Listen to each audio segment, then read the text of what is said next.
Hola, hola.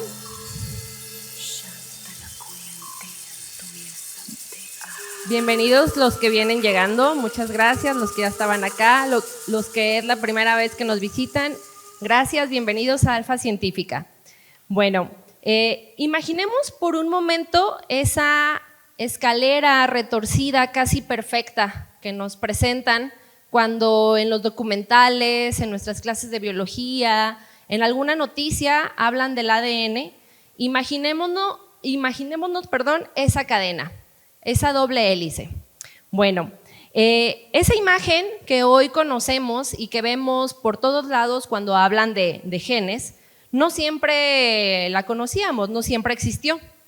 Hace 73 años, el 25 de abril de 1953, fue presentada por primera vez en una página de la revista Nature. ¿Quién la presentó? James Watson y Francis Crick. Pero este descubrimiento de esta estructura no hubiera sido posible sin la aportación valiosísima de la doctora Rosalind Franklin.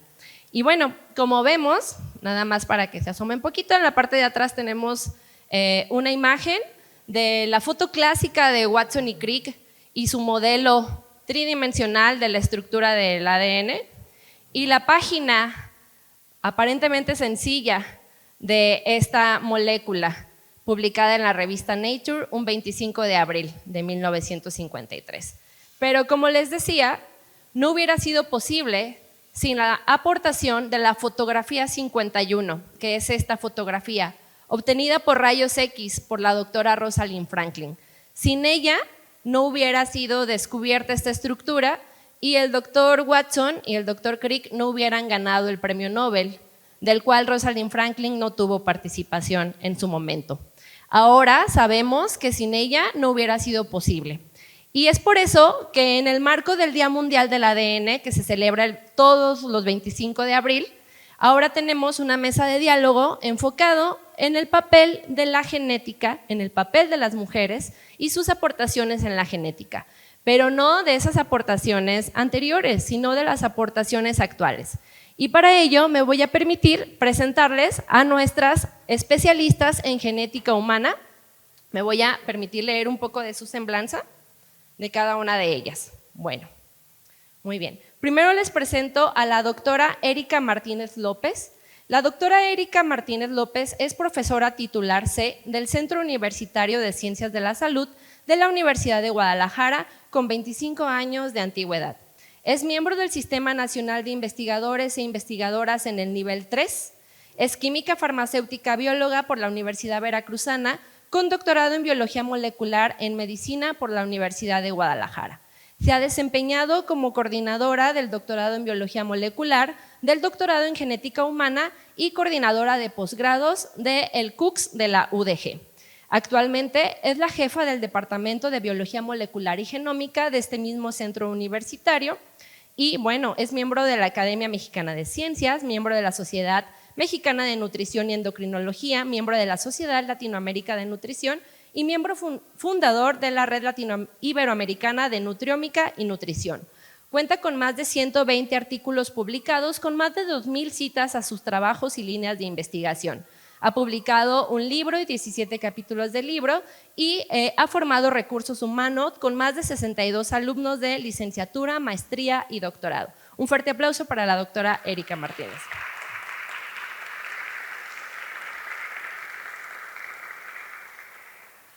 También nos acompaña la doctora Berta Ibarra Cortés.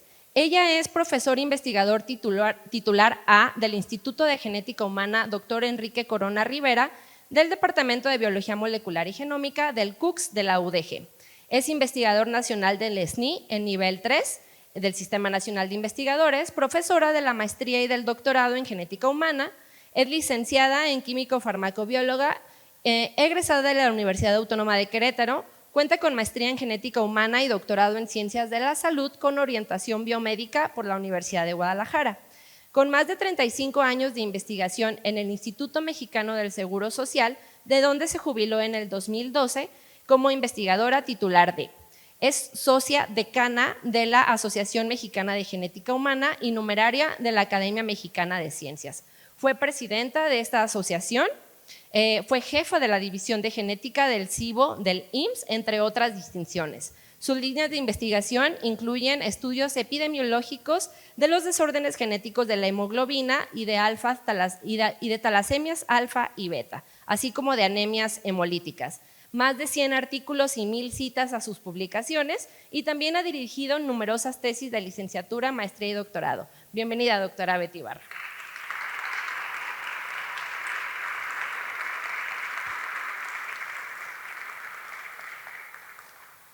Les presento también a la doctora Isaura Araceli González Ramos. Ella es médico cirujano y partero por la Universidad de Guadalajara. Cuenta con maestría y doctorado en genética humana por esta misma casa de estudios. Tiene la especialidad en genética clínica con certificación ante el Consejo Nacional de Genética Humana. Actualmente labora en la Universidad Autónoma de Guadalajara, donde funge como directora académica desde el 2019 de la licenciatura en terapia física, la licenciatura en enfermería y de los posgrados en ciencias de la salud. Es profesora investigadora e imparte las materias de embriología y fundamentos de genética en la Facultad de Medicina. Ejerce la medicina atendiendo consultas de especialidad en genética clínica con alto sentido de empatía en el manejo integral del paciente y su familia.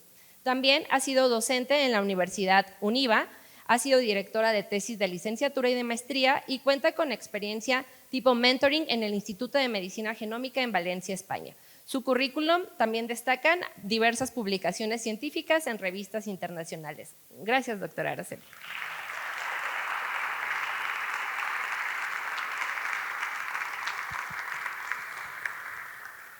Está con nosotros también la doctora Isabel Ríos Flores. Ella es médico y cirujano general, graduada de la Universidad de San Carlos de Guatemala, donde también completó un diplomado en biología molecular.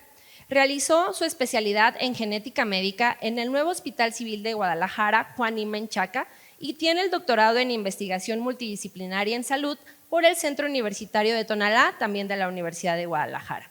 Actualmente se desempeña como médico adscrito y profesora adjunta al Servicio de Genética del antiguo Hospital Civil de Guadalajara, Fray Antonio Alcalde, y es profesora de investigación en el Hospital General Regional número 180 del IMSS.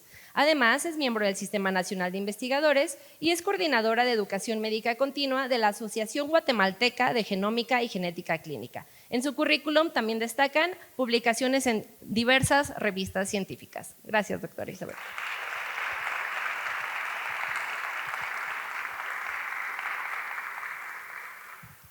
Y también tenemos a la doctora Karina Rubí Morales González. Ella es químico farmacobiólogo por la Universidad de Guadalajara, tiene una maestría en enfermedades infecciosas y tratamiento antimicrobiano para farmacéuticos por la Universidad Tecnológica. También cuenta con el doctorado en genética humana por la Universidad de Guadalajara, el cual realizó en el Centro de Investigación Biomédica de Occidente del IMSS. Realizó una estancia de investigación y desarrollo de proyectos en la Universidad Autónoma de Nuevo León y en la Universidad de Monterrey. Desde el 2017 a la actualidad labora en la empresa Biomerieux, desempeñando cargos como Clinical Implementation Manager, Medical Science Liaison y actualmente gerente de producto de la línea de biología molecular. También destacan algunas de sus publicaciones en revistas científicas internacionales. Gracias, doctora Karina.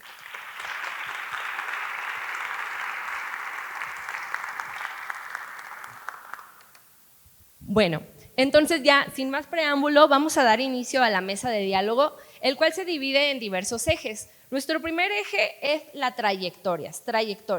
Nuestro objetivo entonces es conectar con ustedes como auditorio e irlos motivando para que en la segunda parte de nuestra tertulia sean ustedes quienes hagan las preguntas. Entonces, doctoras, como pregunta inicial, si tuvieran que elegir un momento que cambió o determinó su rumbo hacia la genética, ¿cuál sería? Iniciamos con la doctora Isaura.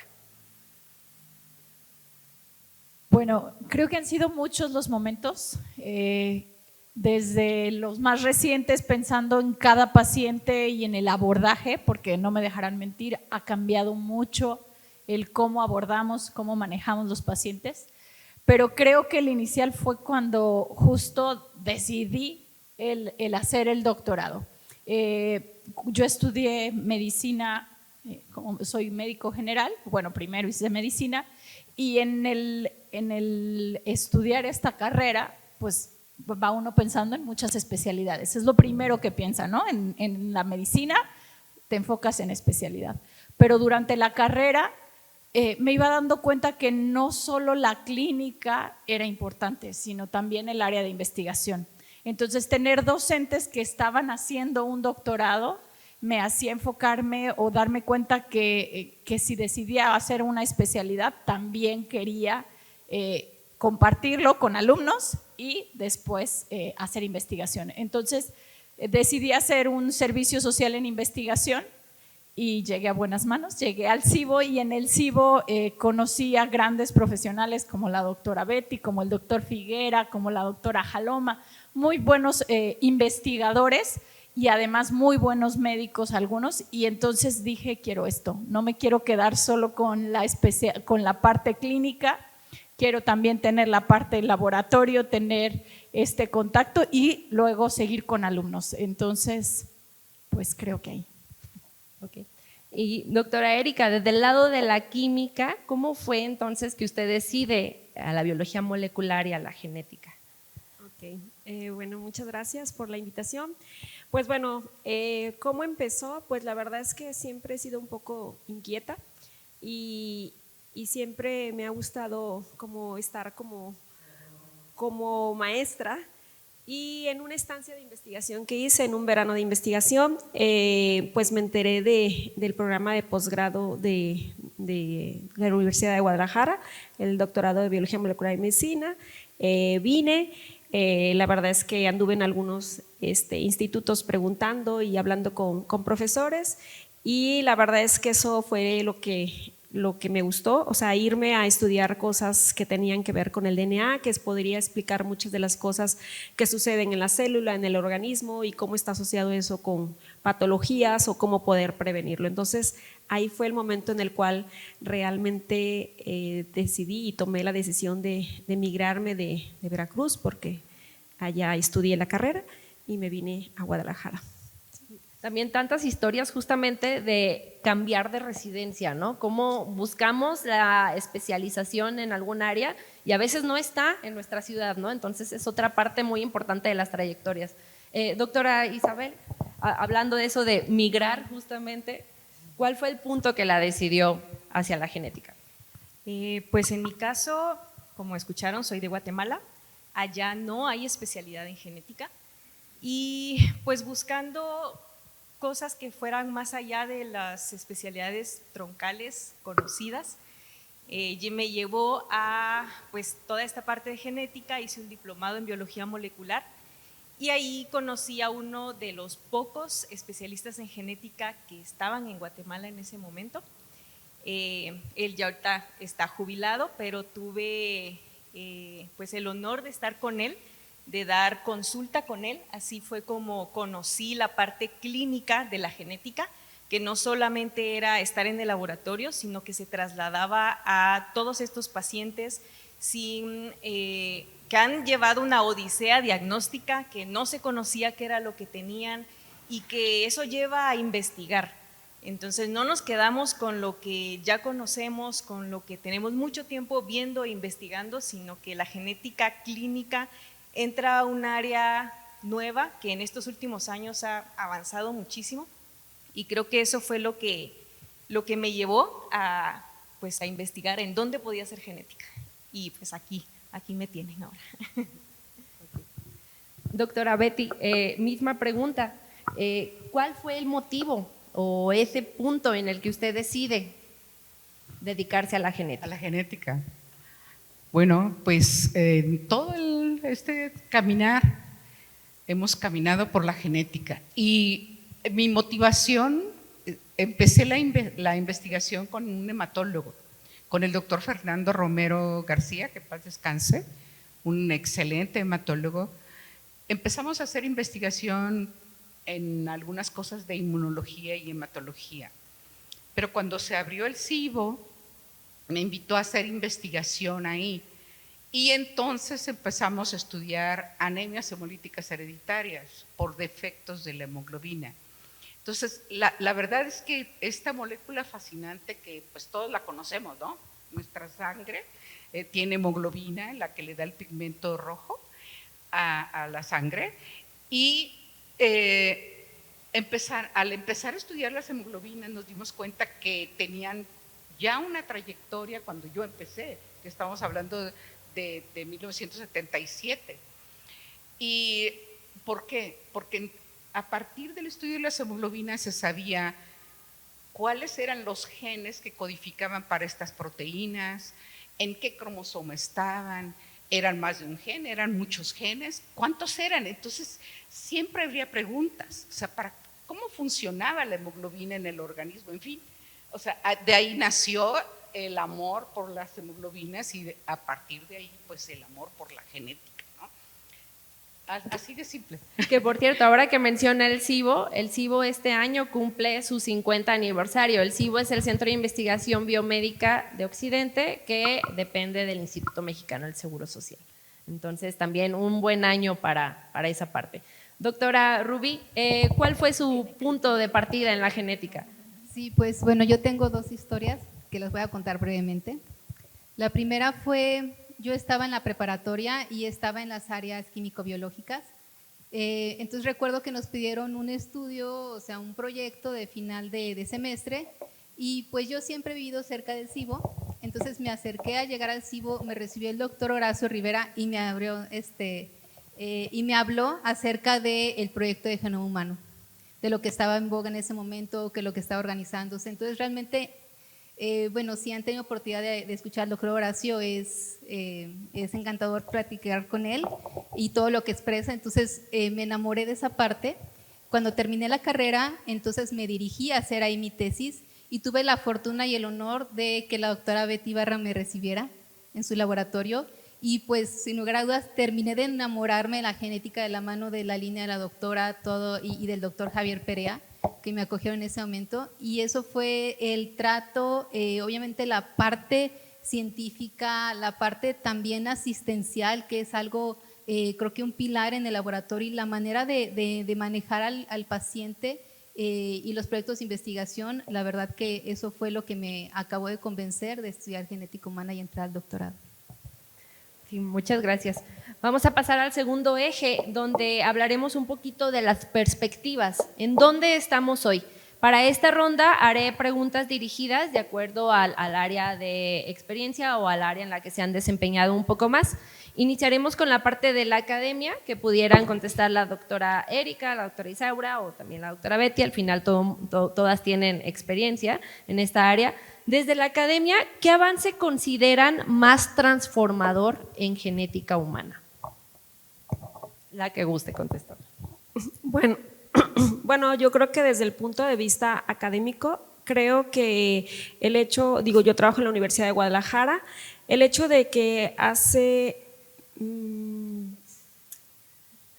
¿qué será? Más de 25 años hubo una reestructuración en los planes de estudio de las licenciaturas en el centro universitario, medicina, nutrición, pues todas las enfermería, y que realmente se incluyeran materias como genética y biología molecular. Creo que fue un parteaguas, porque creo que hoy por hoy no es lo mismo los egresados de estas licenciaturas que tienen esos conocimientos básicos a lo mejor a otras generaciones que finalmente lo llevan a la práctica, pero hay un momento en el cual pues esa parte no la llevaron. Creo que académicamente hablando y dentro de las reestructuraciones que tienen los programas educativos ha sido un papel muy importante el incluir estas unidades de aprendizaje. Bueno, coincido en que los programas de estudios es súper importante porque finalmente es lo que va guiando a los chicos en qué es lo que se tiene que desarrollar, las habilidades, conocimientos, aptitudes que deben lograr. Y si bien hace 25 años se hizo el meter a genética como una asignatura, pues sabemos que los programas se van actualizando, ¿no? Y esa actualización a veces depende de cada institución. Y en algunas lo que se ha buscado también es que genética no sea solo una materia en un semestre, en un momento, sino buscar meter genética en muchos niveles. Sabemos que actualmente genética pues es mucho más que lo que se decía hace 15, 20 años, los que nos egresamos pues sabemos que es un área que sigue, como en todas, pero cuando ya nos enfocamos ahí es la que vemos. Y que ahora, incluso en las especialidades, lo platicábamos hace un momento con la doctora Isa, vemos que el especialista en oftalmo se mete y no solo el especialista en cardio, el especialista en oncología, en cada área, porque la medicina de precisión o personalizada también va hacia allá. Y en la academia, además de este programa, que ahora, al menos en donde estoy ahora lo veo, que buscamos mucho que se vincule con la investigación, que la academia se vincule con la investigación, tener profesores que también sean investigadores. Hay muchos docentes egresados del doctorado en genética humana en la Universidad Autónoma y que están en materias básicas, no solo en genética, sino en bioquímica, en moleculares, microbiología, inmunología, y que en todas los profesores van sembrando esa semillita de cómo la investigación es crucial en las ciencias de la salud, que es en el área en la que estoy, es en donde lo veo más, para que no sea siempre solo pensar en una especialidad, sino también el hacer investigación para que la medicina de precisión esté basada en evidencia. Y es que los que han estudiado algo relacionado con medicina o ciencias de la salud, sabemos que es como que el caminito que nos iban inculcando, ¿no? ¿Cuándo vas a hacer el ENARM? ¿Qué especialidad quieres? Y pocos fueron los que por alguna cuestión del destino nos topamos con la investigación, ¿no? Por ejemplo, en mi caso yo me la topé en unas escaleras, alguien iba subiendo y me dijo, oye, yo estaba en el internado, oye, la doctora de genética necesita una pasante de servicio social, ¿quieres estar? Y yo, bueno, sí. Vamos viendo y ahí fue, ¿no? Entonces, pues sí, cada vez estas palabras, ADN, genética, genes, ya no son exclusivas de la academia, ya no son exclusivas de la investigación, nos las encontramos en el día a día, en las noticias. Ya llega un paciente de primera vez, no me dejará mentir, y va a la pregunta de la clínica, con un ADN 23 you and me o no sé qué, y doctora, me hice este estudio de ADN, doctora, me hice estudio de ancestría, que tengo 3% noruego. Entonces, la pregunta va ahora para la parte de la clínica. ¿Cuál sería entonces, desde la práctica clínica, el reto que ha cambiado como la atención, el avance o la situación que les ha cambiado en la práctica clínica atender a los pacientes en estos avances? Doctora Isabel. Gracias. En este caso creo que el reto, como bien lo han mencionado, esta parte de solicitar estudios genéticos se ha ido adentrando a múltiples especialidades, entonces nos topamos justo con eso, ya, y no solo en especialidades médicas, sino ya está vendiéndose al público en general. 23andMe creo que es el que pues, más suena, pero tenemos que tomar en cuenta qué tipo de estudios se están realizando y qué tipo de estudio se le solicitó por el especialista, que muchas veces no es el estudio indicado o el que más nos va a llevar a conocer la causa de lo que está sucediendo. Creo que el reto al final es conocer que cada área tiene su propio conocimiento y que no son mutuamente excluyentes, sino que la colaboración es lo que al final va a llevar al beneficio del paciente. Conocer que lo que yo sé no es lo mismo que lo que conoce el neurólogo, lo que conoce el oftalmólogo, y el saber qué es lo que desde la perspectiva clínica a ellos les lleva a pensar en algo distinto a la patología común, nos va a ayudar a nosotros a poder decir, bueno, esto concuerda con ciertas alteraciones genéticas que nosotros nos encargamos de ver y conocer, porque hay hasta el momento creo que más de 8,000 condiciones genéticas reportadas, entonces no es fácil, pero para esto nos entrenaron para investigar en el área clínica. Entonces creo que el reto al final es conocer que podemos colaborar entre todos, entre especialistas. Y como dice la doctora, ¿no? Hasta hoy, 8,000. Pero ese estudio de genética que se hicieron y que a lo mejor salió ahí una variante que le llamamos de significado incierto, ¿no? Y que no sabemos si sí es algo bueno, si sí es algo malo, entonces hay que estarla revisando porque quién sabe, ¿no? Entonces por eso requieren una consulta con genética, no es un estudio que se haga nada más así, por si alguien se los propone, pues les sugerimos la consulta con una especialista en genética. ¿Puedo agregar algo clínico? Sí, ¿verdad? adelante, doctora, y luego la doctora. Si bien hablamos que cada vez se oye más de genética y por todos lados se quieren hacer estudios, yo considero 2 retos importantes que podrían parecer contradictorios. Uno, la falta de conocimiento de cuándo ver a un genetista, y esto en población general. Es decir, es muy sabido en población general que si me duele el estómago voy con un gastro, si dejé de escuchar o empiezo a escuchar un sonido voy con un otorrino, si empecé a ver borroso voy con un oftalmólogo. Sin embargo, genética generalmente se piensa solo si hay antecedentes familiares de lo mismito que estoy presentando. Es algo muy común. Entonces, cuando en la consulta llega un paciente, si llega, a veces es, ¿por qué lo mandan? No sé, yo no tengo nada, yo no le pasé nada a mi hijo, como si fuera un sentimiento de culpa o de responsabilidad el decidir qué le transmitimos a nuestra descendencia, y como que solo así se presentaran padecimientos de origen genético, que muchos pueden ser nuevos. Creo que entonces un reto importante es justo lo que se hace aquí en Alfa Científica, esa divulgación, y es un reto para los que no somos centennials y las nuevas generaciones que divulgan mucho, porque ahora hay que explicar cuándo visitar a un genetista. En algún momento me lo platicaba el doctor Figuera aquí presente, si decides poner un consultorio, ¿cuándo te va a llegar el paciente? Es difícil, en un espacio en donde ya está centro médico y está saturadísimo porque ya saben, es más fácil cuando hay un trabajo multidisciplinario y demás, pero poner un consultorio de ginecología, de pediatría, es más sencillo que uno de genética por esta falta, que parece contradictorio con que ahora todos se quieren hacer un estudio de secuenciación y hasta que tiene el resultado, ¿qué dice aquí? ¿No? Que ese es un problema importante, porque finalmente todos los estudios médicos, no solo los genéticos, requieren la parte clínica. ¿Para qué me hice ese estudio? ¿Para qué se solicitó? Entonces hay estudios que sin el aval clínico pueden generar mucha incertidumbre y un impacto muy importante en el paciente y en el familiar, porque lo genético abarca a la familia. Entonces, gracias. Adelante, doctora Karina. Gracias. Bueno, digamos que yo me iba a ir por una tangente de lo que comentaste y lo que comentó un poco la doctora Isaura, en el sentido de la academia, ¿no?, a estos profesionales de la salud, de cómo la genética ha cambiado. Actualmente digamos que estoy en la parte de genética, pero más bien enfocada a microbiología.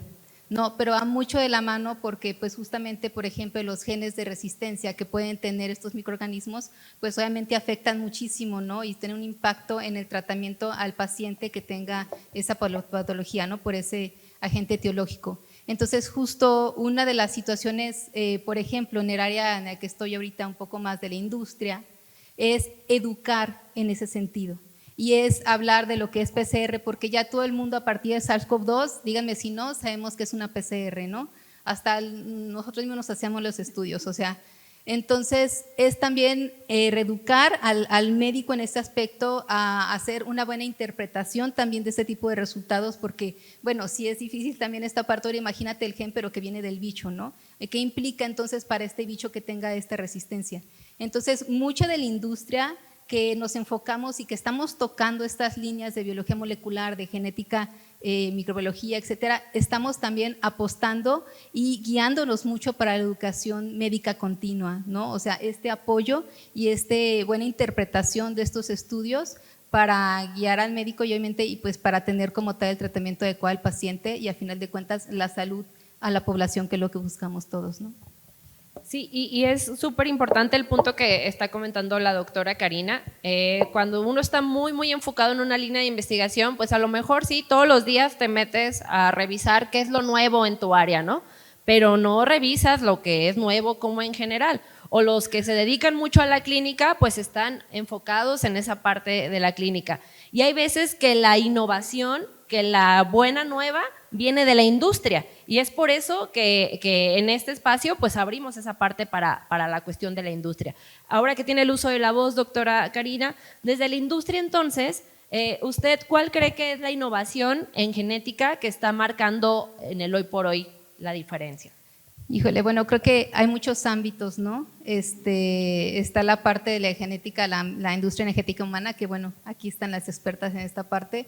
En la industria de la cuestión de microbiología, de infecciosos, te podría compartir justo estas combinaciones que se están haciendo para hacer diagnósticos más rápidos, más precisos y más completos. Entonces, el poder tener también secuenciación de un microorganismo en un solo día, el poder tener un panel multiplex en 15 minutos de 22 microorganismos para dar el tratamiento al paciente, ¿no? Entonces, hacia allá va la cuestión. También hay mucho que se está haciendo para cuestión de inmunomoduladores y se está buscando muchísimo también esta parte de, como decíamos, la medicina de precisión. Entonces, sin lugar a dudas, se está adaptando y se está, digamos, concretando mucho de la investigación que viene de la básica de toda esta ola, el llegar a hacerlo en un test o llegar a hacerlo en una herramienta que sea cada vez, que se haga con esto cada vez más rápido el tratamiento al paciente, no el diagnóstico, el seguimiento del paciente. Muchas gracias. Vamos a lanzar una pregunta ahora para la doctora Betty y al término de su respuesta vamos a abrir la tertulia. ¿Sí? Ok, doctora Betty, entonces, con base en su experiencia, aquí la tenía, ¿qué tanto estamos logrando conectar investigación, clínica y academia o docencia? ¿Usted cree que lo estamos logrando? ¿Qué nos falta? Yo creo que el reto no es fácil, pero se está trabajando mucho en eso, o sea, conectar la investigación sobre todo para la aplicación. O sea, necesitamos que la investigación, si se investiga por investigar, es muy padre, ¿no? O sea, me puedo hacer una pregunta y de qué color es no sé, lo que sea. Pero si ya dedicamos nuestros esfuerzos en investigar algo que le va a ser de provecho a la población, entonces eso tiene un beneficio mucho mayor. Creo que aquí vendría algo más, ¿no? De que qué tanta investigación se hace en México y qué tanta necesitamos hacer más. Y tristemente los apoyos para hacer investigación pues han sido muy restringidos. O sea, si comparamos la investigación que se hace en una universidad, la más sencilla en Estados Unidos contra la que hacemos nosotros, creo que hay una gran diferencia. Entonces, pero eso no nos debe desanimar, nos tiene que alentar y motivar y seguir haciendo investigación y sobre todo pues que sea en beneficio de la población. Entonces, ¿cómo vincular la investigación con la clínica, con el paciente, con la población general, en la educación también? O sea, decíamos, charlas como esta, con un público que tiene interés en saber qué está pasando con el ADN, porque hace 50 años de que se descubrió, de hace 70 años, en fin, ¿no? O sea, son 73. 73 años del 53 que se identificó el ADN. Entonces, bueno, ¿qué tanto se ha caminado? ¿Ya terminamos de conocer el ADN? No sería algo que nos preguntamos. No sé si recuerdan el primer borrador del ADN que fue oficialmente en el 2001. Decían, ya conocemos nuestro genoma. Pues no, o sea, había muchísima información que desconocíamos. Y luego en el 2003 se dijo, no, ahora sí ya tenemos un borrador, 92% del genoma, apenas, o sea, faltaba un 8%. Afortunadamente, la investigación sigue y en el 2022 hubo un proyecto del T2T, telómero a telómero, que entonces ya se llegó a, ahora sí, casi el 100, digo casi porque todavía faltan las variaciones, pero ahora sí tenemos casi el 100% del genoma. Pero es muy interesante que en la primera versión pensaban que había 100,000 genes. Y la sorpresa es que ahorita, identificados que producen una proteína, tenemos alrededor de 20,000. Pero entonces, solo el 2% del genoma. ¿Qué pasa con el otro genoma? Y al principio decía, no, es que es ADN basura, así le llamaron, ADN basura, junk ADN. Pues no es ADN basura. O sea, yo me acuerdo que nos preguntábamos, ¿no? O sea, la naturaleza es muy sabia, ¿no? Siempre hemos sabido que las cosas no son porque sí, siempre hay una razón de ser. Entonces, ¿qué pasaba con todo este ADN que no conocíamos? Y entonces vinieron varios proyectos para estudiar ahora sí pedacito por pedacito, paso por paso, hasta saber qué función tienen. Entonces ahorita ya conocemos muchísimo del ADN, su función sobre todo, cuántos genes, etcétera. Y en este último proyecto, que era el más difícil, la verdad, porque era la parte del ADN, digamos, que se esconde más, porque eran funciones muy repetitivas de heterocromatina y que no se podían estudiar hasta que entonces hubo desarrollos tecnológicos, se pudo descifrar y entonces saber un poco más, ahora sí casi el 100% del genoma. Muchas gracias. Bueno, es el momento de pasar a la tertulia abierta, a que sean ustedes quienes hagan las preguntas. Para Alfa Científica, la divulgación de la ciencia y en el marco de la Secretaría de Ciencia, se dice que son ustedes y nosotros, la población general, porque nosotros podemos ser especialistas en genética, pero podemos ser población general en astronomía, ¿no? Acá podrá haber una persona en antropología y nosotros somos población general en ese tema. Es necesario que sea la población en conjunto quien determine y dicte hacia dónde son las necesidades de la investigación.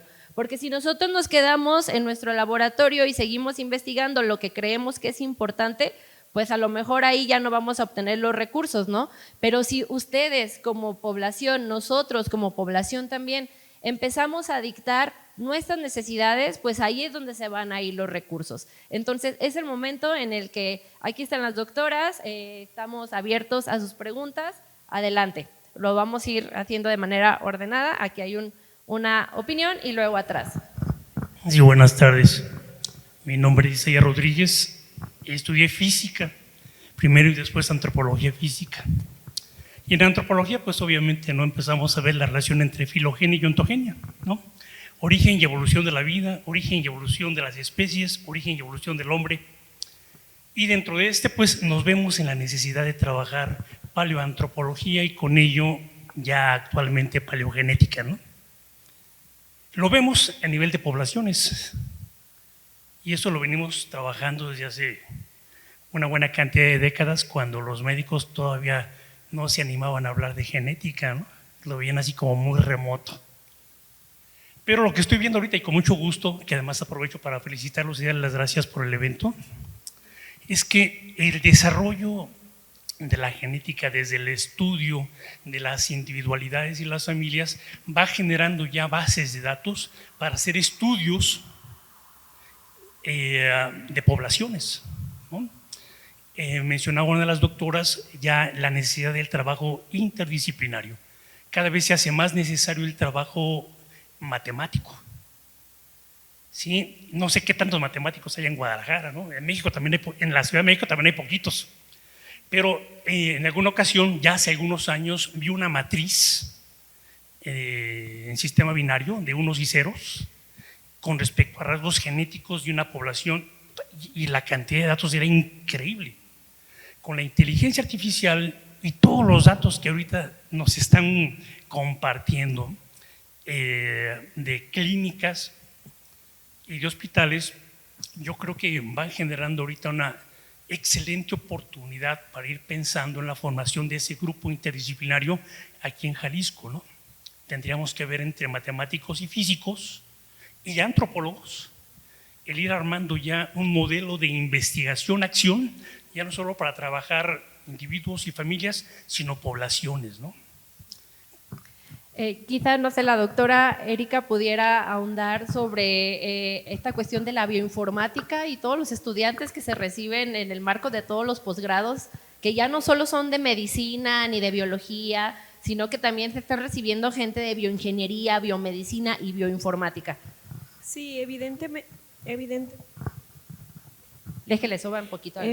Evidentemente creo que es algo que ya se está viendo que es una necesidad, ya no podemos trabajar por disciplinas aisladas, o sea, creo que debe de haber interdisciplinaridad, multidisciplinariedad y transdisciplinaridad.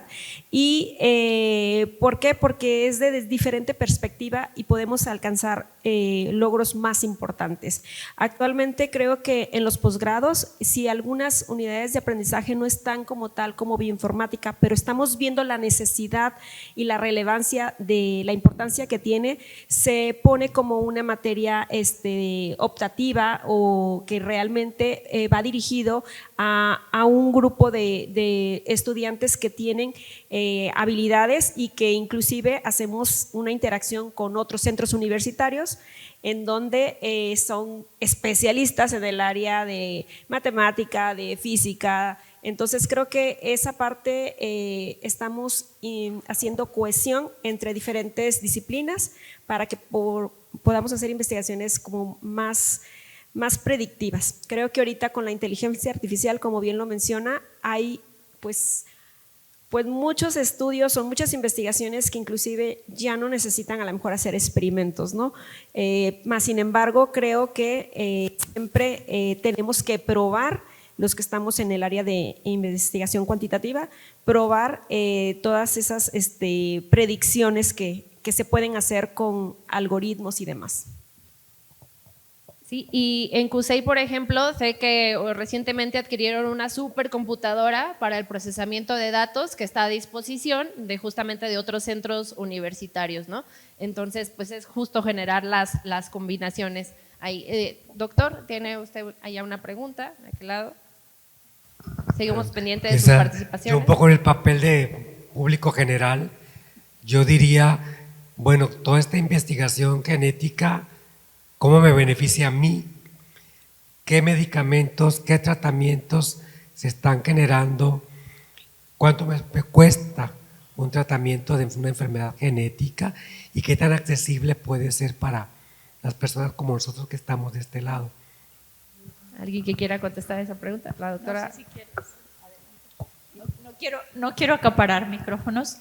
Efectivamente, es algo súper importante que la investigación, al ir avanzando, haga que se facilite, ¿no? Es algo que como población, para todo, decimos, ¿y de qué me sirve que se publique un artículo si luego no hay avance? En el área de la genética, particularmente, estos avances han bajado mucho los costos. Si bien son caros comparados con una biometría hemática o una radiografía, se han hecho comparaciones en el sentido de que si la tomografía, creo que todos hemos oído de este estudio, un estudio de imagen que se puede realizar para diferentes partes del cuerpo, pero que es caro y ya tiene muchos años. Si la tomografía estuviera bajando de costo tanto como lo está bajando los estudios genéticos, la tomografía ahorita costaría centavos o un peso. Entonces, el hacer más investigación y el jalar a la industria a esta investigación tiene esa intención.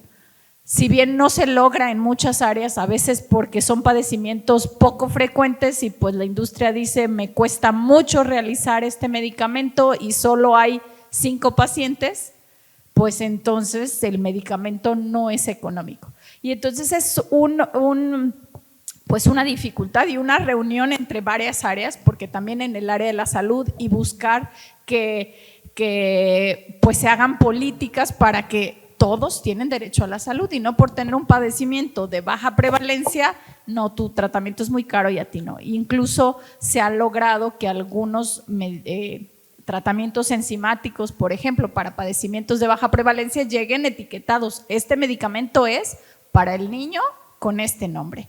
Y no es sencillo, requiere mucho de la comunicación, investigación, farmacéuticas, industria, clínicos y pues a veces asociaciones de pacientes, ¿no? Entonces el que tengamos grupos de asociaciones de pacientes y juntos se hagan fuertes y que conozcan su padecimiento y sepan ellos exigir qué tratamiento se necesita y tener un profesional que los acompañe.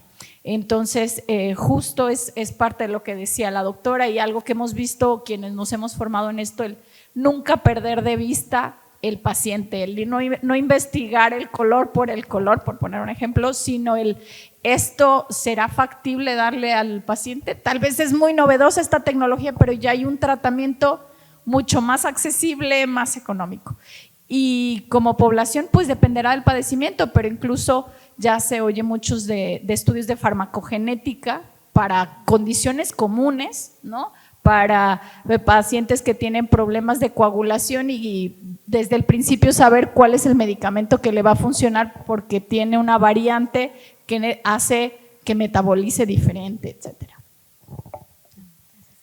Gracias. Doctora y luego la doctora Isabel. Bueno, quería poner también un ejemplo como muy tangible o muy concreto de lo que comenta el doctor Figuera. Recuerdo mucho a la doctora Gema Castañeda, que ella tenía un diseño de una PCR multiplex justo para farmacogenética, para ver si el paciente psiquiátrico era un metabolizador lento, metabolizador rápido y a partir de ahí dar la dosis adecuada. Entonces eso era, maravilloso porque era una PCR sencilla, rápida y realmente es muy trascendente pues para la parte del paciente. También recuerdo en la parte pues comercial otra vez, pero a cierta casa comercial que hizo un diseño muy bonito, me tocó en ese momento, yo estaba en la parte de usuario, en la parte de estar procesando y se me hace muy bonito porque era la parte de todas las translocaciones, de toda la parte de genética de leucemias y también venía una parte de qué tanto iba a ser responsivo al tratamiento no el paciente. Entonces viene de una muestra pues sumamente valiosa como puede ser la médula ósea, muy difícil de pues obtener y también muy difícil de manejar a nivel de laboratorio. A veces decimos nosotros en el laboratorio, es que no lo veas mucho el ARN porque se degrada. O sea, hay que tratarlo también, entonces como la muestra de qué es, lo difícil que es y el que existan este tipo de tecnologías que a nosotros nos hagan la vida más fácil también para obtener un diagnóstico rápido y sin lugar a dudas para que el paciente, volvemos al punto, reciba el tratamiento adecuado. Ese son el tipo de cosas que viene de años de investigación, de mucho tiempo de investigación y que de alguna manera se ayuda a la industria en ese sentido a concretarlo y que pues con el uso llegan a ser más accesibles en los costos y llegar a la población que más lo necesita. Y hablamos de medicamentos, a veces dicen alguna enfermedad rara y que como población general digo, bueno, a mí pues esa enfermedad no me suena, o leucemias es un poquito más común, pero probablemente no, tampoco esté yo muy cercana. Pero ¿qué tal ahora con el bombazo de estos medicamentos, Ozempic, Wegovy, todos estos para adelgazar? Creo que ya es algo como de la población general, que se están usando, que se están recetando por médicos generales, por ginecólogos, por endocrinólogos, por internistas. Y bueno, recientemente, hace un mes, salió una publicación en la revista Nature que tiene que ver con farmacogenética y farmacogenómica, de cómo algunos pacientes sí son candidatos y sí van a bajar de peso y cómo otros pacientes van a tener muchísimas náuseas, van a tener muchísimos efectos secundarios. Entonces, pues bueno, son medicamentos ya de uso muy, muy común y que ya a lo mejor ya no están tan lejos de nosotros, ¿no? Entonces, para ponernos un poquito en un contexto más cercano. Doctora Isabel. Pues solamente para agregar, creo que la terapia génica es algo que ha avanzado muchísimo. También tenemos que saber que para llegar a un tratamiento primero tenemos que diagnosticarlo, es el paso número 1.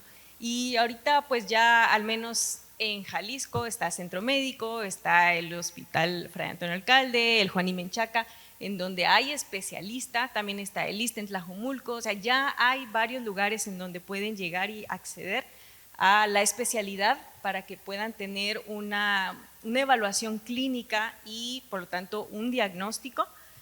Creo que también ya hay varias instituciones, como mencionó la doctora Isaura, que ya tienen la terapia ahí y se les está dando la terapia personalizada, o sea, este es para este paciente y hay bastante apoyo. Entonces, creo que mientras las personas o la población conozca que tienen esta posibilidad para acceder a un diagnóstico, eso va a llevar poco a poco a que vaya habiendo un aumento en la necesidad de tratar a estos pacientes, y entonces ahí entra ya la oleada de la industria, lo que va a llevar a la disminución de los costos en los tratamientos. Actualmente, lamentablemente sí son muy caros, pero como mencionaron muy bien, van a estar bajando y creo que va a ayudar muchísimo el poder conocer cómo se comportan estas condiciones genéticas en cada población. Muy bien. ¿Alguna otra participación? Acá hay una participación. Gracias.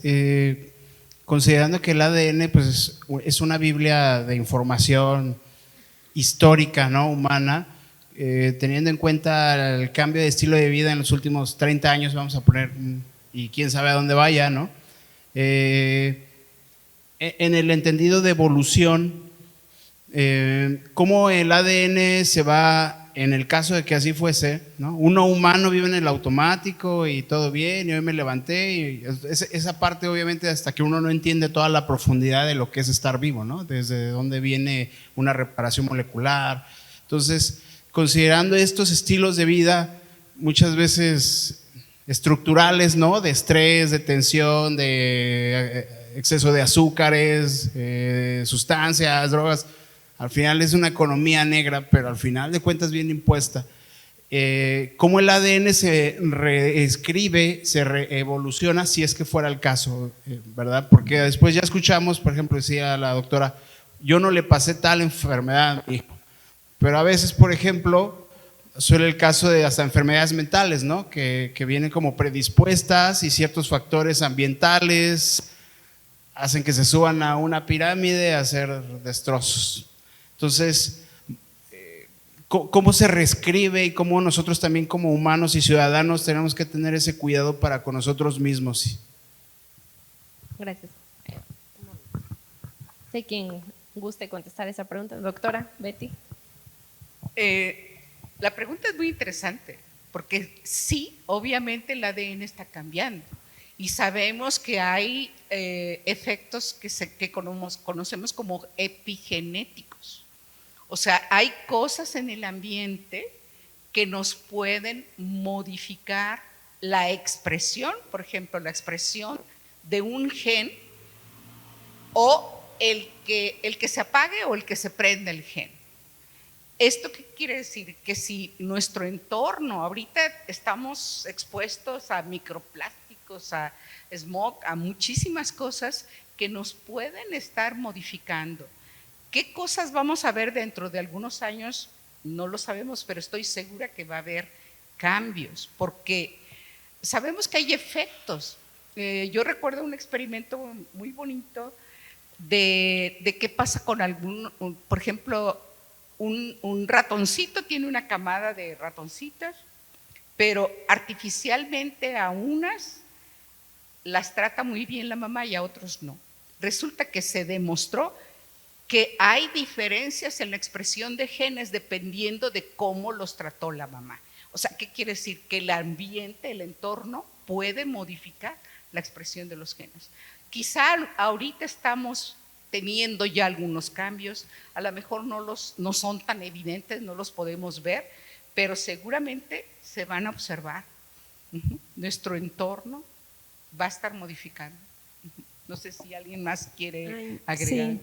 A mí me gustaría agregar algo. Creo que la pregunta es bastante interesante y creo que si bien es cierto, pues no todo es por herencia, sino como lo dice la doctora Betty, hay muchas cosas a las cuales estamos expuestos que nos puede generar no a lo mejor un cambio en el DNA, sino que se adicionen grupos químicos en el DNA que hace que se enciendan o se apaguen los genes. Particularmente en el área en la cual me dedico en investigación, que es nutrigenética y nutrigenómica, vemos que la alimentación está cambiando pero muchísimo. O sea, cada vez la alimentación es más inadecuada, cada vez consumimos más alimentos ultraprocesados y todo eso tiene pues conservadores que finalmente nos pueden alterar el DNA. Y quiere decir que, porque de repente dicen, es que en la familia no hay estos antecedentes. Bueno, es que también hay cosas que a lo largo de la vida y a lo que estamos expuestos, finalmente nos va a generar cambios en nuestras moléculas de DNA, haciendo que algunos genes se expresen más, se expresen menos. Y bueno, pues creo que hay enfermedades que conocemos como enfermedades adquiridas por la exposición a lo que estamos, ¿no? Y también sí es cierto, hay unos experimentos que se hacen en gemelos en donde los cambian de ámbito o de ambiente, y si fuera genético, ambos deberían de presentar exactamente lo mismo, y vemos que no. Ahí es donde se demuestra el papel de todo a lo que estamos expuestos, que actualmente se le llama el esposoma, ¿no? Que es alimentación, actividad física y bueno, estrés y todo lo que se acaba de mencionar aquí. Una pregunta muy interesante. Muchas gracias. Tenemos esta participación y luego una ya. Bueno, en una ocasión leí un artículo sobre la dieta del genotipo y también leí un libro, ya hace mucho tiempo, ya no lo recuerdo, pero era el libro de Cerebro de Pan, así se llama, y era de un nutriólogo experimental que estudió el ADN y él sostenía con estudios científicos que conservamos la genética del neandertal. Entonces, pues básicamente entonces, si esta teoría es cierta, pues nuestros genes no han cambiado.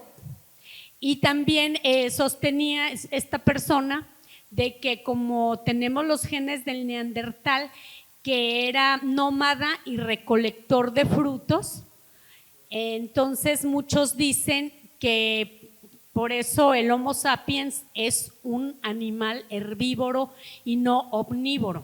Entonces quisiera preguntarle, ¿tiene que ver el grupo sanguíneo con que si nos enfermamos más o nos enfermamos menos? Gracias. No sé quién quiera contestar. Ahí tengo otra pregunta.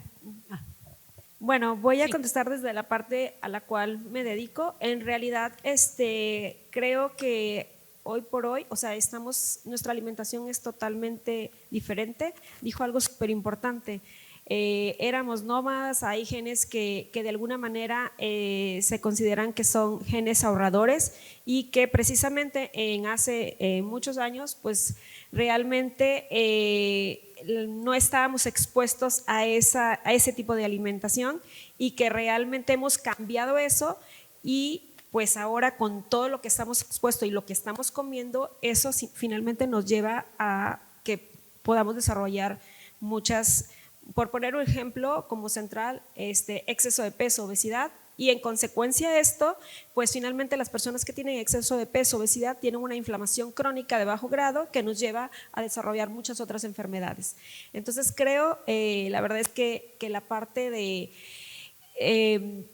si bien es cierto, nuestras células, pues obviamente nuestro organismo necesita lípidos, las membranas de las células está formada por fosfolípidos, más sin embargo, la alimentación que tenemos un artículo publicado en el cual una N bastante grande, pues está muy desbalanceada. Sí tenemos exceso de grasas, pero de las grasas saturadas, las cuales son inadecuadas. Deberíamos de consumir más grasas poliinsaturadas o monoinsaturadas. Y pues estamos rodeados y nuestros niños que están acostumbrados ahora pues es casi como el premio, el dulce, entonces eso es azúcar, son hidratos de carbono simple, lo cual obviamente hace un disparo a la secreción de insulina y nos lleva a muchas comorbilidades. Entonces creo que tenemos que hacer cambios importantes en realmente poder cambiar y retornar a lo que era pues lo más saludable posible.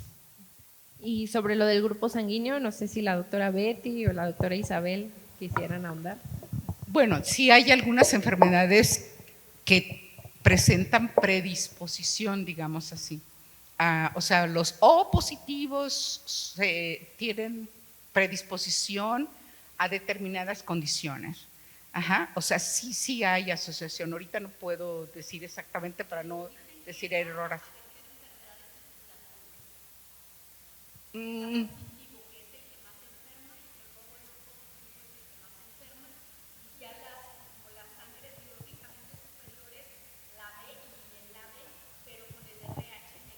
Biológicamente superiores, no creo que haya algo como tal eso de biológicamente es un superiores. término que hay que tomar con cautela. Claro.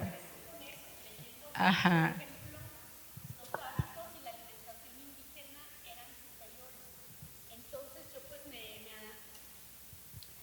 Pues traté de seguir la alimentación que tenían mis antepasados, que pues desde mis padres hacia atrás eran campesinos y pues nunca me enfermo. Pero o sea, también sucede algo, por ejemplo, en mi familia. El primogénito fue un niño que nació con bajo peso, muy delgadito, su piel color hematoma y después pues investigando, mi mamá se casó de 16 años, de 16 lo engendró, creo que él nació cuando ella tenía 17 y todos mis hermanos que nacieron antes de que mi madre cumpliera los 20 años tienden a la obesidad y los que nacimos cuando mi mamá ya había pasado esa edad, a mí me tuvo ya muy grande y hay otro hermano que me lleva con 5 años, siempre hemos sido delgados y de un metabolismo muy acelerado y los otros comen poco, o sea, siempre comieron poco y tendían a engordar. El doctor Eric Estrada Lugo de la Universidad Autónoma Chapingo, que es también nutriólogo experimental y que por muchos años estudió los alimentos que consume el mexicano en Centro Médico Siglo XXI, tenían todo un piso de laboratorio y experimentaban con ratones y hámsters lo que comían y el señor de ahí dedujo que Homo sapiens es un animal herbívoro y pues él comenta que antes de los 20 años ninguna mujer debe embarazarse porque todavía no está bien formado su ADN, sin embargo es a la única persona que yo le he escuchado eso. Sí, no sé por qué no le dan difusión. No, yo Alguien pues no que sé. quiera contestar esa pregunta y luego pasamos a la pregunta de aquel lado. No, pues yo creo que hay muchas cosas que son mitos, ¿no? Creo que más que la edad del embarazo y demás, es el entorno, o sea, cómo fue su alimentación en los primeros años y esto va a tener que ver en que después sea más propenso a diabetes o a obesidad. Ajá, pero los prematuros sí también, obviamente, sí tiene, pero no es que no esté formado su ADN, creo que esa expresión utilizó. No, el ADN. De madurez, sí, es la madurez, sí es otra cosa, ¿no? O sea, a nivel de desarrollo clínico, ¿no? Sí, ajá, pero bueno. Bueno, también hablando de la epigenética, pues no es lo mismo, pues podríamos decir una persona que está muy joven y que a lo mejor no está 100% preparada para ser madre, o sea, el entorno es súper importante.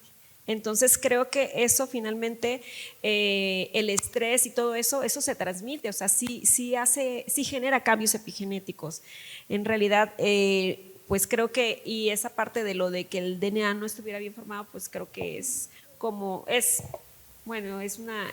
erróneo, pues en realidad se lo transmitimos, más sin embargo, sí es cierto que los cambios epigenéticos sí se pueden heredar. La buena noticia es que también son cambios que pueden ser reversibles y ahí es donde tenemos que incidir. ¿Por qué? Porque realmente si nuestros niños nacen con algunos cambios epigenéticos, pues eso podemos cambiar el ambiente para que se puedan revertir esos cambios epigenéticos. Gracias. Tenemos la participación de ella. Bueno, es que los míos son como 3 preguntas en una, pero porque era como ¿qué opinan sobre, viendo que es un tema que a lo mejor mucha gente no le da tanta importancia a, a la genética como parte de la medicina, y que debería a lo mejor que fuera posible hacerlo como estudios más rutinarios, que se pudiera agregar así como el anual que nos hacemos, el examen de sangre que te haces, y aparte un examen genético regular, que tanto pudiéramos,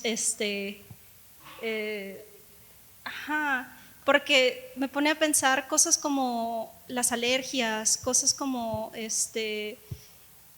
ahora nuevos estudios que he visto que es posible a lo mejor arreglar la sordera de una persona modificando el gen del oído, que es algo que no sabíamos porque no le damos esta importancia. Bueno, me pongo nerviosa, perdón. Creo que mi punto es, ¿qué creen que sería necesario para hacerle entender a la población la importancia y los beneficios que pudiera traer a la vida diaria de las personas, y que pudiéramos hacer realmente para fomentar esto e impulsar los avances en este ámbito? Gracias. Quizá la primera parte sobre los estudios pudiera contestar a la doctora Isabel. Bueno, en general nosotros no recomendamos hacer rutinariamente estos tipos de estudios genéticos amplios. También teniendo, como mencionas, como la VH o los estudios de perfil de lípidos que se hacen anualmente, porque nosotros con la información genética con la que nos formamos y nacemos, con esa vamos casi que a morir. Entonces, no necesitamos hacerlo de rutina, ese es uno. Y lo otro es que también lo recomendamos cuando estamos sospechando en algo específicamente. Hacer estudios amplios es porque tenemos un objetivo para hacerlo. Actualmente, dentro de lo que ya está más comercial, son los estudios de portadores, que eso podría, sobre todo cuando estamos pensando tener hijos, estos estudios genéticos sí se podrían realizar a pareja que estén queriendo tener hijos y que quieran saber el riesgo que tienen de tener un bebé con alguna malformación. ¿Sí? Porque debido a que tenemos dos copias de todos nuestros genes, uno le heredamos de nuestro papá, la otra le heredamos de nuestra mamá, también nuestra información genética puede tener errores, pero como tenemos dos copias, una está alterada, la otra funciona adecuadamente, pues no van a haber alteraciones que se puedan ver en los papás, pero cuando lo heredamos, ahí sí pueden haber riesgos. Esto no pasa con todas las personas, perdón. Repito, es algo si quieren conocer su riesgo, y esto debe ser interpretado por un genetista para que puedan tener los riesgos adecuados. Esta es en cuanto si quisiera una persona sin una alteración genética realizarse un estudio. De ahí recomendamos este tipo de estudios genéticos cuando tenemos antecedentes familiares, por ejemplo cáncer. Ahorita está pues muy común hacerse estudios genéticos de cáncer porque en la familia hay varios tipos de cáncer. Otro es también que tuvieron un hermano con alguna alteración que se confirme que sea genética, entonces ahí sí podrían hacerse estudios, pero siempre tiene que ser guiado con un genetista que pueda indicar qué estudios son los adecuados, porque estudios genéticos hay muchos, hay de muchos tipos y siempre es importante enfocarlos. Vamos a la última participación y luego vamos a hacer el cierre. Adelante. Hola, mi tema es en cuanto a los desaparecidos. ¿Cuál es su opinión sobre que se dice que hay una crisis de identificación genética de los restos? Y si esta crisis es creada por el mismo gobierno para retrasar pues la identificación de los mismos, y ya todos sabemos la axioma, sin cuerpo no hay delito. No sé cuál es su opinión sobre la identificación genética. ¿Alguien que quiera contestar esta pregunta? Híjole, qué difícil. Bueno, aquí me corregirán o me apoyarán. pero en principio las condiciones en las que esas personas fallecieron lamentablemente y las condiciones en las que están, pues para nada son las adecuadas para una buena preservación y para que no haya una contaminación. Como comentaba, muchas de las veces, o sea, uno como usuario haciendo estas cosas del ADN, lo que más nos preocupa de verdad cuando trabajaba era yo no contaminar con mi ADN esta muestra. Y entonces que ahí salga lo que tiene el paciente, no lo que yo pueda a lo mejor, ¿no? Entonces, desde ahí hablamos que, digo, no voy a entrar en detalle, pero todos sabemos que muchas veces no es una sola persona completita y bien preservada, ¿no? Sino son varios, son muchas cosas y entonces se vuelve una situación titánica. Primero desde la parte de llegar y cuando uno, digo, no soy perito, pero recuerdo en mis clases como tal en la licenciatura y en el doctorado, o sea, un perito tiene que llegar también con todo un sistema, con toda una protección, con todo para poder recabar cada una de las muestras y poder empezar a hacer esta documentación de todo lo que encontró. Entonces son procesos muy difíciles, muy técnicos y que para nada pues ayuda el tiempo de exposición, repito, el lugar en el que está situado, que a lo mejor primero llegó el policía y quién sabe qué hizo, que son muchas circunstancias, ¿no? En el afán obviamente de ayudar, muchas veces a lo mejor hasta la persona que hizo el descubrimiento pues termina contaminando, haciendo las cosas mucho más difíciles para después hacer la propia determinación.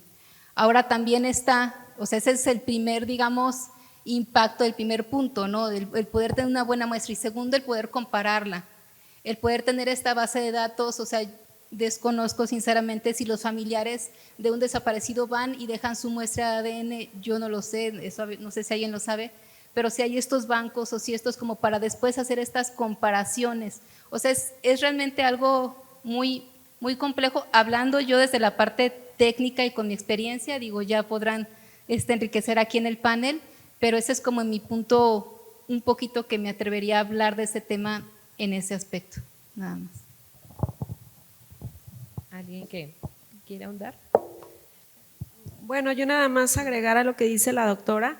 Evidentemente creo que se podría, pero siempre se tiene que tener las muestras biológicas de de familiares porque se tiene que comparar. Ideal sería ambos padres, pero pues cuando no están ambos padres, pues obviamente se tiene que hacer pues comparación con diferentes miembros de la familia. La verdad es que creo que ahorita pues esta parte de los desaparecidos es un problema importante a nivel nacional que se debe de impulsar poder hacer más de este tipo de determinaciones. Y creo que además de la parte de gobierno que comentaba el participante, pues también está como la parte de investigación y universidades. Recientemente la Universidad de Guadalajara acaba de incluir en su currícula la maestría en genética forense e identificación humana. Así se llama la maestría. Entonces se están generando nuevas generaciones de profesionales, no solo en genética humana, sino en identificación humana, ¿no? Entonces desde la universidad pues también se está como tratando de cubrir esa necesidad lamentable que tenemos como población.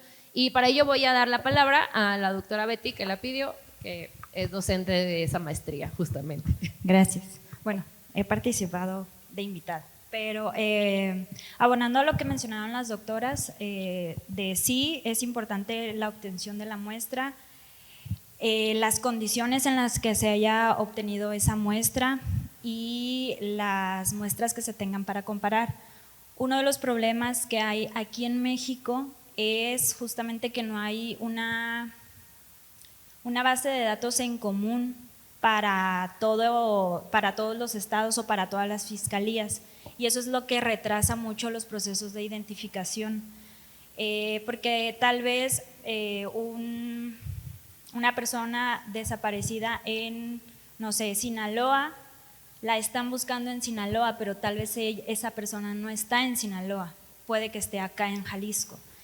Y desafortunadamente pues sí existe esta falta de organización, de sistematización propia de que pues ya probablemente no nos compete ni a los ciudadanos ni a los investigadores, sino a las propias fiscalías de hacer una unificación.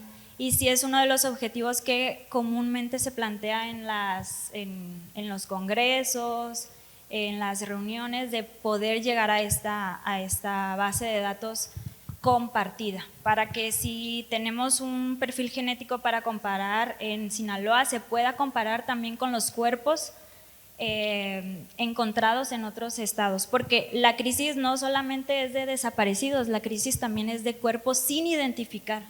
Entonces hay, pues sí, verdaderamente una crisis, y sí apoya la genética obviamente, pero pues también la organización o cómo está planteada la estructura desde pues más arriba. Okay. ¿Quería abonar algo, doctora?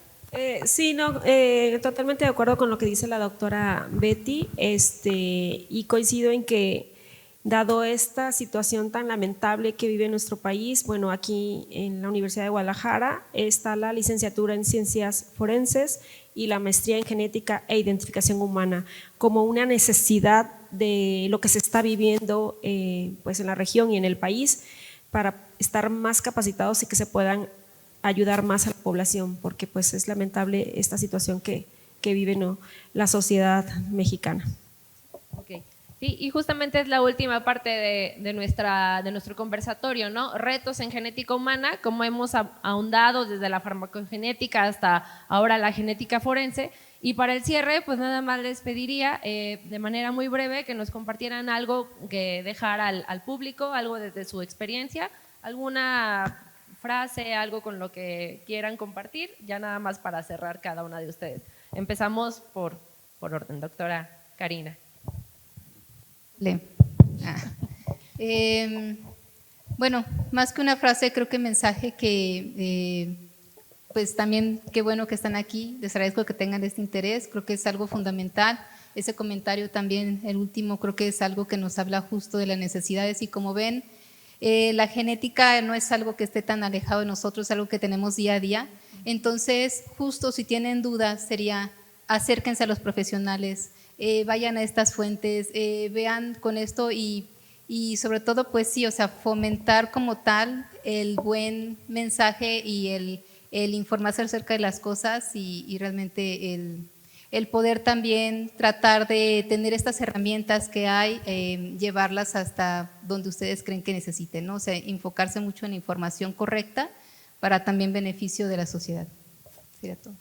Y ver a la industria como una aliada también. ¿Sí? Claro, efectivamente, somos sus amigos. No, sí, bueno, ahorita que dijiste eso ya me abriste la puerta, pero justamente hay mucho de investigación que es apoyada por la industria.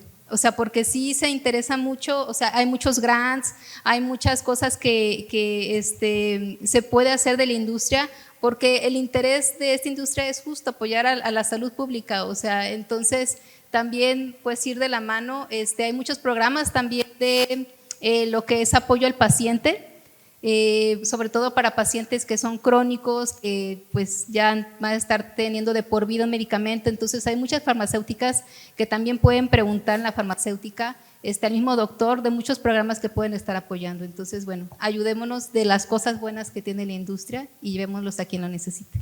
Gracias. Doctora Araceli. Bueno, mi mensaje va dirigido a que la genética no solo son condiciones raras, ni solo son condiciones que se repiten una y otra vez en la familia. Creo que ese es el mensaje que quisiera dejar principalmente. Dije no solo, no significa que eso no, es decir, eso también, pero la genética la podemos encontrar en los padecimientos del día a día, y si sabemos esto, sabemos el cómo el irlo abordando y el reducir las brechas diagnósticas que vemos a veces, que pasaron 10 médicos previos, 10 especialistas diferentes, 8 años para llegar a diagnósticos y a veces no. Entonces, puede ser algo de origen genético, algo tan común como no lograr un embarazo, ¿no? Algo tan común como pérdidas recurrentes, algo tan común como una talla baja y que los papás no son tan bajitos. Entonces, si no tenemos presente, si oímos una cabalgata, no siempre serán caballos. pueden ser cebras. Entonces, tener en mente esto más. Y bueno, esto como en la parte de la genética clínica y en la parte de la genética en la academia, pues justo el aprendizaje es súper importante gracias a profesionales y a grandes maestros que hemos tenido. Yo quiero aprovechar este micrófono porque si bien alguna vez en el área de medicina el caminito era ve a curar, no siempre es curar, a veces es acompañar, a veces es dar un diagnóstico que quita mucho peso de encima, simplemente saber la causa, el saber ahora hacia dónde vamos, el que se cambió el camino que quería, pero ahora sé por dónde. Entonces, agradecer a muy grandes investigadores, doctores en genética y bueno, pues estos espacios abiertos a todos, creo que eso, informarnos de todo un poquito. Gracias. Gracias. Muchas gracias, doctora. Doctora Erika. Bueno, antes que nada, nuevamente, muchas gracias por esta invitación, por permitirnos dialogar con ustedes. Y pues a lo mejor mi mensaje es que si bien es cierto, pues nuestros genes pues nos dan ciertas características, más sin embargo, pues también el ambiente es muy importante. Entonces creo que todos tenemos que trabajar conjuntamente para que a lo que estamos expuestos sea de lo mejor. Recordemos que el ambiente, ahorita creo que las enfermedades más prevalentes son las enfermedades multifactoriales, es decir, tiene parte genética, pero parte muy importante ambiental.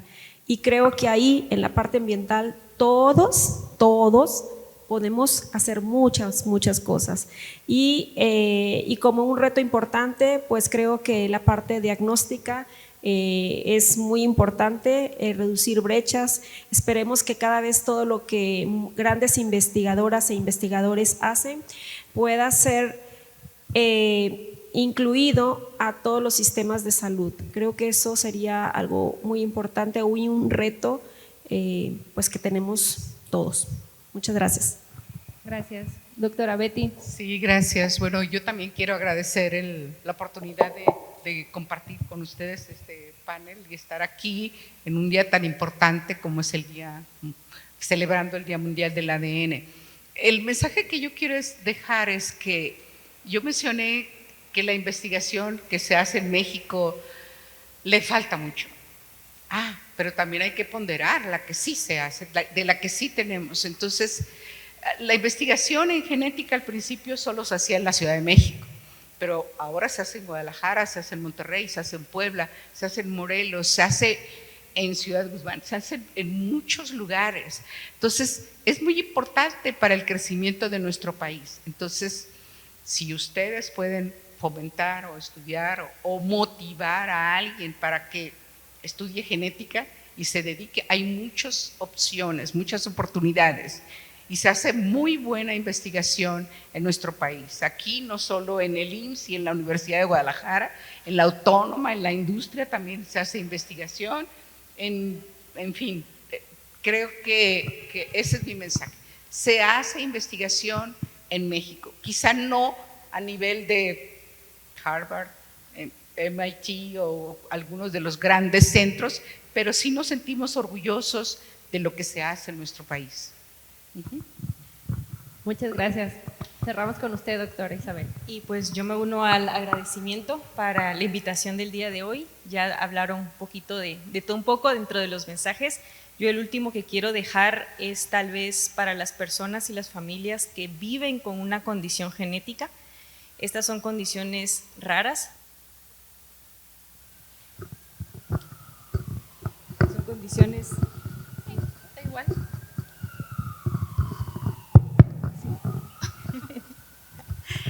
Estas son condiciones raras, son poco frecuentes, pero el poder visibilizar estas condiciones es lo que va a hacer que se puedan sospechar, que se puedan reforzar y también que se pueda reconocer todo el esfuerzo que se ha hecho desde la propia familia hasta todos los involucrados, médicos, trabajadores sociales, que si conocen personas que están viviendo con esto, se puedan ofrecer esta ayuda y acompañamiento, que no es algo porque tiene muchas limitaciones a la hora de llegar o acceder, pero también hay por parte de nosotros, y esperemos que también del resto de ustedes, puedan tener un acceso y empatizar con todas estas personas. Gracias. Ok, bueno, pues con esto cerramos. Agradecemos muchísimo a las participantes de esta mesa de diálogo, doctora Karina, doctora Araceli, doctora Erika, doctora Betty, doctora Isabel. Creo que fue bastante diversas las opiniones. Creemos que cada uno de nosotros nos tocó alguna de nuestras dudas, alguna de nuestros aspectos que nos interesa de la genética. Entonces, una digna celebración del Día del ADN. Les agradecemos mucho y la despedimos con un fuerte aplauso.